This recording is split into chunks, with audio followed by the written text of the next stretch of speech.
Ini ya, di antara kita semua di sini, dua penyelenggara, tiga yang bersentuhan sama masyarakat ya. Saya masyarakatnya, ini akademisi, yang satu agamawan. Nah tanggung jawab ada di dua ini nih sebenarnya nih. Ada di partai politik dan juga kader daripada partai politik dan juga penyelenggara. Yang kunci damai dan tidaknya itu ada di dua unsur ini menurut saya gitu loh. Elitis gitu. Kita masyarakat mah ikut dari atas saja. Kita lihat di atas ribut, ya di bawah pasti rasanya sampai di bawah ribut. Masyarakat itu akan pintar kalau pendidikan di partai politik, pendidikan politik di partai politik kepada kader-kadernya dan kepada pengikut-pengikut kadernya itu berjalan. Itu aja sih dari saya. Penggunaan partai politik manapun, jangan ada buzzer. Itu damai pasti. Ini kan yang bikin rusak buzzer. Halah kayak di Bapak nggak ada juga. Orang kita nggak tahu deh. Sama aja semua ini udah. Iya makanya, nih, karena kalau sama. Semua juga pakai buzzer gitu kan. Anak muda gimana? Menurut saya anak muda apatis karena denial kayak gini nih. Gak mau lihat, oh kubusan aja yang pakai, sini enggak. Semua sama, udah. Oke, tepuk tangan untuk Mamat Al-Katiri. Assalamualaikum warahmatullahi wabarakatuh. Kamu penampilannya hari ini agak beda ya. Iya dong. Jadi abang Jakarta nih. Iya, Aye kebetulan Jakarta nih. Gak cocok, Mat. Gak cocok ya? Gak cocok. Iya. Jadi Mat, Ya. kamu sebagai anak muda nih. Kira-kira harapannya apa sih sesuai dengan tema kita nih, Senandung Pemilu Damai? Harapan mah damai-damai aja, jangan berantem-berantem Kak. Udah Gitu capek ya? saya baca media sosial aja udah capek. Udah saya pusing ya? Udah pusing, Aduh, saya banyak pengen hoax. blok semua tapi gak ada teman nanti media sosial gitu. Gak ada job. Iya, jadi udahlah tenang-tenang aja, kita happy-happy aja pemilu. Happy-happy aja Namanya ya. juga pesta kan happy-happy. Iya ya, namanya pesta senang-senang, kemudian ya siap terima semua Betul, hasilnya betul. Menang kalah dengan itu hal baik yang gitu biasa, ya. betul, ya. Oke, Mat cocok kamu jadi caleg. Oh jangan dong. Ini banyak di perwakilan caleg nih, abis Nah, ini kalau bisa saya caleg didaftar. nanti di dapil Bang Roni kalah nanti. Waduh, ada saingan nih Bang Roni, sama-sama anak Jakarta. Mat, kamu mewakili anak muda di sini gitu. Apa sih anak muda nih sejujurnya ngelihat pemilu tuh seperti apa sih? Dan apa yang bisa dikontribusikan oleh anak muda untuk pemilu yang damai? Banyak kan anak muda juga kan tingkat partisipasi politiknya cukup tinggi. Tapi yang golput juga banyak loh Mat. Assalamualaikum warahmatullahi wabarakatuh. Yang saya hormati Pak Mahfud, Menko Polhukam dan juga Pak Tito Mendagri. Ini ya, di antara kita semua di sini, dua penyelenggara, tiga yang bersentuhan sama masyarakat ya. Saya masyarakatnya, ini akademisi, yang satu agamawan. Nah tanggung jawab ada di dua ini nih sebenarnya nih. Ada di partai politik dan juga kader daripada partai politik dan juga penyelenggara. Yang kunci damai dan tidaknya itu ada di dua unsur ini menurut saya gitu loh. Elitis gitu. Kita masyarakat mah ikut dari atas saja. Kita lihat di atas ribut, ya di bawah pasti rasanya sampai di bawah ribut. Kalau sekarang menurut kamu ribut apa damai? Sekarang belum damai, ada yang masih bermimpi untuk satu gerbong kereta aja belum dibalas tuh mimpinya. Iya. Ya belum datang mimpinya gimana? Iya maksudnya kebencian itu kan rasa ya. Kebencian, damai, sukacita, apa semua itu rasa ya. Dan rasa itu menyebar. Jadi kalau dari atas itu narasinya adalah gontok-gontokan, musuh-musuhan, dia sampai ke media sosial akan jadi musuh-musuhan dan media sosial itu algoritma ya. Kita suka pemain bola misalnya Ronaldo deh. Kalau kita sering cari Ronaldo yang keluar semua Ronaldo gitu di timeline kita. Nah berarti kan narasi yang akan kita dapatkan tentang orang lain semuanya akan sama tiap hari gitu. Itu nyambung sama yang tadi Mbak Titi bilang tuh ya. Mereka akhirnya cuma mau lihat informasi yang mereka mau lihat. Yang mereka mau karena memang media sosial menyetingnya seperti itu. Timeline apa yang sering kita cari itu yang dikasih media sosial gitu. Nah jadi kalau dari atasnya ini bagus, narasi yang turun ke bawah yakin saya pasti bagus. Yakin saya. Tapi di atasnya gontok-gontokan, tiba-tiba saling sindir. Di bawah juga saling sindir. Di atas pakai buzzer, di bawah juga punya buzzer masing-masing. Buzzer gak apa-apa, tapi buzzer yang narasinya kayak gimana kan. Saya pernah bilang Pak Mahfud tuh, Pak tangkap aja buzzer aman kita udah. Iya, tapi Pak Mahfud belum tangkap ya, mungkin bilang Pak Tito sekalian dah. Ya maksudnya adalah apa yang terjadi di atas gitu. Berarti ya, buzzer itu sebenarnya ganggu ya? Sebenarnya enggak, kalau dimanfaatkan dengan baik. Yang sekarang? Betul, yang ganggu. sekarang apa yang mau di ini? Nih caleg nih, Bang Roni nih, caleg nih. caleg, partai punya capres masing-masing gitu. Yang dilemparkan ke massa adalah kita tebakan nama-nama sifat. Si A sifatnya apa ya? Itu kan. Si B sifatnya apa ya? Si C sifatnya apa ya? Yang di bawah ini gontok-gontokan nama-nama sifat nih. Wah ini setia, ini penerus, ini antitesa, iya kan? Perubahan. Sifat-sifat aja nih, kata-kata sifat yang kita tebak-tebak nih. Maunya apa? Maunya adalah narasi, ide, gagasan. Dari atas apa? Biar aku misalnya sama kakak. Kan belum boleh kampanye. Iya ide aja dilemparkan, orang udah boleh deklarasi, masa gak boleh? Pak emang boleh Pak, udah boleh Ide. ngomongin ide, visi misi, gagasan gitu Pak. Nah, Biar kalau jelas nih Pak. Kalau ini nggak boleh, Boleh. boleh dong, boleh. Jadi kalau besok-besok kita berdebat di bawah di golongan masyarakat, kita berdebatnya, kenapa kamu pilih itu?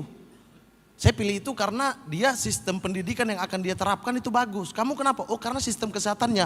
Nah narasinya. Jadi tidak ada gontok-gontokan karena dia sifatnya apa, dia begini, dia ini, kubu ini, aliran ini. Gak ada, gak akan ada begitu. Jadi masyarakat itu akan pintar kalau pendidikan di partai politik, pendidikan politik di partai politik kepada kader-kadernya dan kepada pengikut-pengikut kadernya itu berjalan. Itu aja sih dari saya.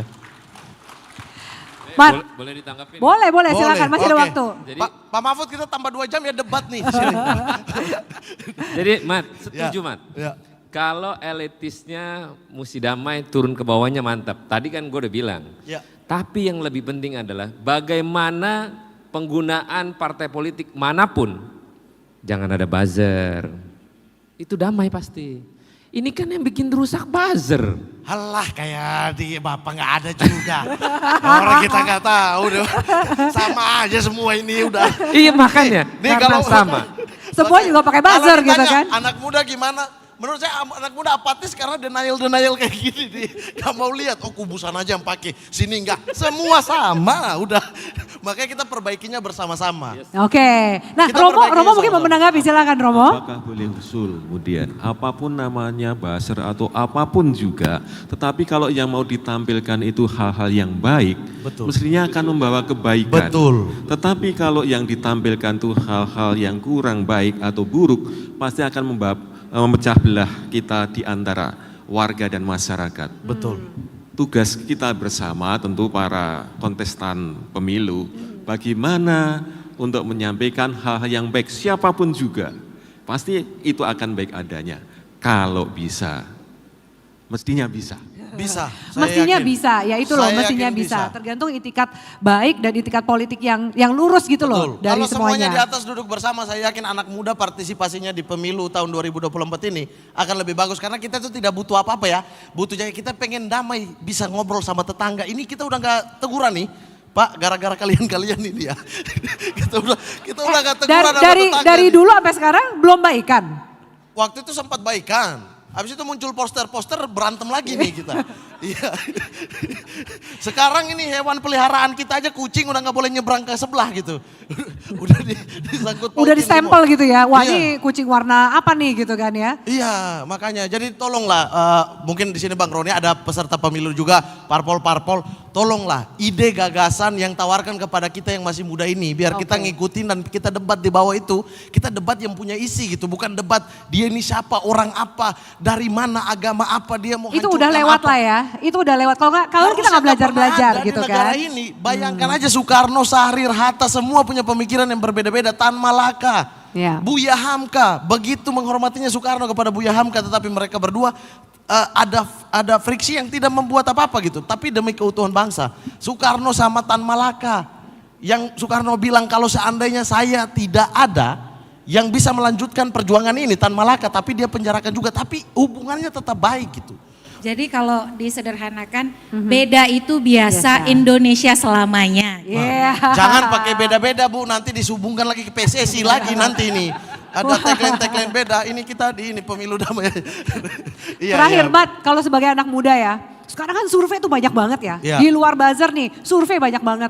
Ngaruh gak sih ke anak muda? Survei si ini yang lebih mengungguli, yang ini, wah ini mengalahkan yang ini gitu. Lebih tinggi calon pemimpin ini gitu. Gimana menurut kamu? Saya yakin sih anak muda itu kenapa selalu menjadi tulang punggung sebuah bangsa ya. Karena anak muda itu tidak bisa dibeli dengan apapun, dia punya pikiran sendiri yang beda. Kayak di grup keluarga tuh, kalau misalnya ada kakek, nenek, apa-apa gitu, pasti anak muda sendiri yang malas tuh, yang mute kan. Karena malas Nggak mau dengar nanggepin. narasi-narasi yang di atas. Dia berdiri sendiri gitu, independen. Anak muda itu selalu kayak gitu, jadi menurutku tidak akan kebeli. Oke. Mungkin ada yang kebeli, tergantung banyak faktor lah kalau kita bicara karena negara ini terlalu luas, punya banyak unsur di dalamnya gitu. Iya. Tetapi banyak di antara anak muda akan berpikir sendiri, bertindak sendiri dan menentukan suaranya sendiri sih menurut. Jadi nggak bisa lah dipengaruhi atau disetir-setir. Betul. Dan anak-anak Apalagi dengan hoax ya. betul, iya. Oke, Jadi baik. jadi lebih punya filter. Tapi banyak juga yang sebenarnya termakan hoax. Makanya yang repotnya yang hoax ini nih. Yang repot yang hoax. Iya. Oke, Pak penindakannya ntar ya Pak ya. Penindakan Pak, bubarkan semua. Coba bisa nggak Pak? Enggak, sebenarnya kita nih sekarang lagi trade in dengan Pak Mahfud. Pak Mahfud, saya meminta Pak Mahfud untuk mendamaikan suasana Republik ini dengan suasana yang luar biasa. Pak Mahfud kan kalau ngomong orang pasti dengar Pak. Ya. Maka itu Pak Mahfud minta tolong untuk menciptakan damai ini di elit-elit yang cukup tinggi ini. Oke. Ya, mungkin pemilu senandung pemilu damai berikutnya kita hadirkan semua tokoh bangsa kali ya. Betul kan? Ada Ya, program lagi nih Pak Mahfud. biar tweet mimpi kereta itu, sumpah saya membaca itu berkaca-kaca saya karena dalam hidup saya pengen lihat dua tokoh bangsa yang memulai ini semua di pemilihan langsung pertama kali 2004 Bisa kumpul bareng bisa gitu. kumpul bareng, bersatu bareng, selanjutnya itu semuanya aman-aman menurutku ya. Oke. Nanti kita bisa buktikan. Kita Jadi- aminin cita-citanya Mat, amin. Iya Oke, amin. Baik. Ya, itu Baik. cita-cita aja sih tergantung mereka lah. Iya, tergantung mereka lah. Iya. Mat, terakhir kamu mau nambahin nggak? Biar adil, moderator tuh adil semua juga mesti Iya, dikasih makasih, kesempatan. Kak. Iya. Silakan. Ya, makasih dulu buat Pak Mahfud. Yang pertama yang kayak tadi Romo udah bilang juga telah menjaga biar kita tetap pemilu. Yang keduanya pemilu udah dipastikan akan berjalan 100% akan dilaksanakan. Selanjutnya kita memikirkan bersama bagaimana pemilu itu berjalan dengan damai gitu. Dan kayaknya ini perlu semuanya deh, bukan anak muda doang atau orang tua doang, bukan ahli hukum doang, bukan anggota DPR doang. Semua harus bersatu padu untuk menciptakan pemilu yang damai. Karena buat apa kita punya pemimpin tapi nggak stabil nih gitu. Di antara kita sesama masih saling memaki, masih saling fitnah, hoax dan lain sebagainya. Dan yang berikutnya mungkin kayaknya di next pemilu 2029 kayaknya kita udah mulai memikirkan deh. Dari 2024 pasca punya presiden, anggota DPR baru dan semuanya yang baru, kita udah mulai memikirkan untuk pemilu di 2029 kayak apa gitu. Secara sistemnya, undang-undangnya, ada keterwakilan mungkin disabilitas apa masuk ke situ, perempuan apa masuk ke situ, damainya kita susun gimana biar damai. Jadi kita nggak buru-buru waktu kayak sekarang gitu. Udah mau 2024 Februari pemilu, baru kita buru-buru di sekarang bahwa untuk mau sosialisasi pendidikan politik, jaga masa, jaga poskamlik dan lain sebagainya baru terburu-buru. Jadi mungkin kedepannya kita sama-sama gitu karena buat apa kita menang, buat apa kita menjadi pemimpin, kita menjadi wakil rakyat kalau rakyat yang kita pimpin sendiri saling bertikai di bawah, buat apa? Oke, nggak bisa merangkul semua Tidak gitu bisa ya. merangkul semua. Baik.